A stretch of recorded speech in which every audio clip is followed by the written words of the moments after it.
এইসব কি হচ্ছে? মানুষ এখানে আমাদের এই রাজ্য বাঁচানোর জন্য এই দানবের সাথে লড়াই করতেছে।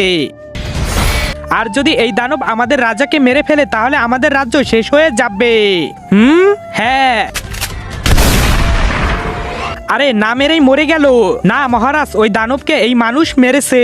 ধন্যবাদ মানুষ, তুমি আমার পুরো রাজ্যকে বাঁচালে। হাত দাও, আমি তোমাকে উপহার দিতে চাই। তার আগে মাকে তো আমরা সবাই ভালোবাসি। আজকে দেখি সেই মায়ের জন্য কে কে ভিডিওতে লাইক করে চ্যানেলটি সাবস্ক্রাইব করে দেয়। আসলে আমি দেখতে চাই তুমি মাকে কতটা ভালোবাসো। আর কমেন্ট অবশ্যই আই লাভ ইউ মা লিখে যাবে।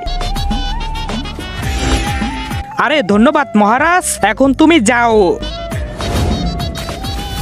এতগুলো খাজানা, এখন আমি বড়লোক হয়ে গেছি। আমিও বড়লোকদের সাথে চলাফেরা করব। ইয়েস, কিন্তু এখন তো তোকে আমরা ছাড়বো না। সৈন্যরা ধরো সবাই। আরে আরে ছেড়ে দাও, আমাকে ছেড়ে দাও মৌমাছি।